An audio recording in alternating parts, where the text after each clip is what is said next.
Page 14, Over the Waves. It's a very famous waltz in 3/4 time. Well, waltzes are in 3/4 time. Okay. We have some interesting things going on in the right hand. I want to talk about it. You're moving all over the place. It's a small place, but you're still moving. So you're starting here, and you want to cross over for third or second finger here. This should be, if you relax the thumb, you can do that. Don't come way out here trying to do anything fancy. Just reach over, and second finger here. So it's 1, 2, 3, 1, 2, 3, 1, 2, 3, 1. That's tied. And then come in a little bit, third finger then. Reach down. And I think you can figure that part out. Let's go over to measure or page 15, the last couple of lines here. We got stuff going on here. This third line down. 1, 2, 3, 1, 2, 3, 1, 2, 3. And then what's your fifth finger? Here, and then cross over. Don't care for that move. I know they're doing it because right now you're only studying moving the index finger over the thumb. But I don't like coming this here to here. I don't like that move. We don't use that move in piano if we can help it. So I might suggest pushing it a little bit here. And now just stay where you are. And then for the C, use third finger. Instead of second finger, just come over and use third finger. And stay there. You get it all right there. And connect it easily. So again, the last two lines of page 15. 1, 2, 3, 1, 2, 3, 1, 2, 3, 1, 1. Now if you don't want to cross over the third finger there, then you use the fingering in the book. All right. Left hand's broken chords, so connect them. Pretty much.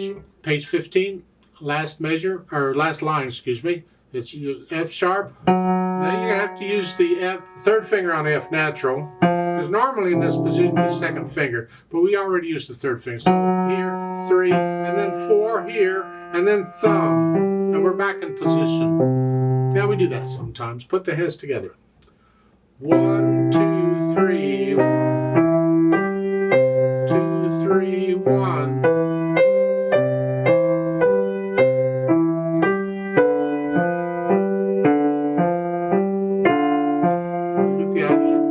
There's anything too tricky until maybe the last two lines on measure 15 again.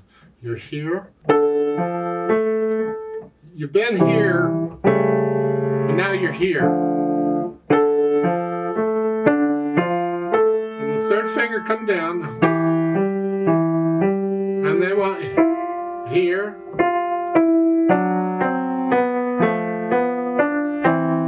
So you kind of here is a up to you. I like my fingering better. And on the left hand, I typically do a 1, 1, 1, 2, 1. And then I'm in position for 3 here. It's just another fingering. It's not one fingering is correct and one's incorrect. There's different ways of fingering things, and your teacher will tell you. If you don't have a teacher, then you can try these fingerings out. And then you decide what you like. If it's different than the book, take a pencil and pencil in the fingering you like and stick with it.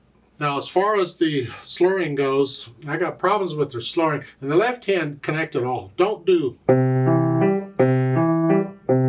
lift up between those things. Connect them all. Throughout the whole piece, connect this left hand. The right hand, you're going to lift up.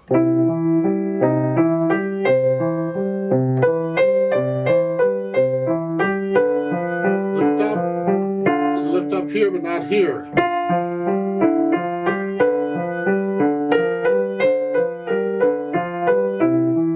Lift up.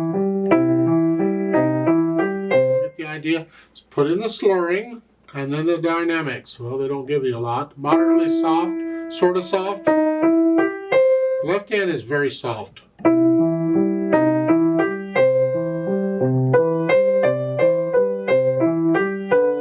just ruins a piece if you can't play one hand louder than the other, because you end up overpowering. It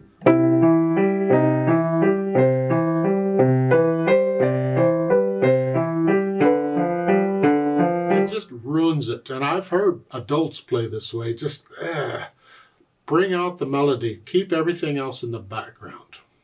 Now, after you get to know the piece, if you want to put in some little crescendos and things, that's up to you.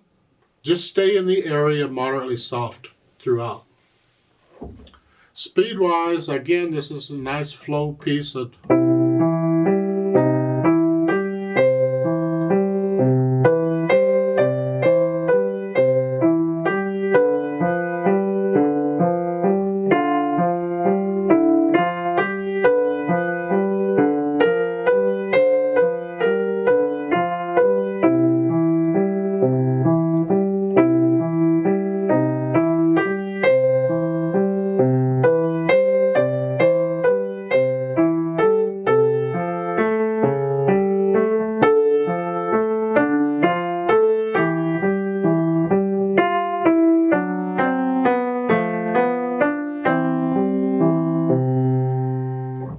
That's fun.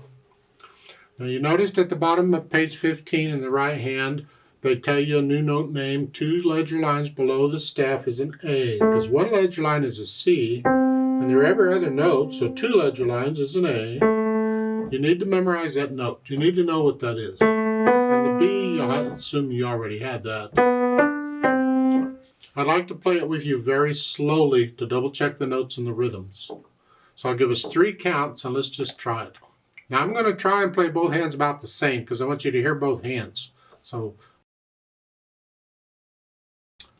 1, ready, go.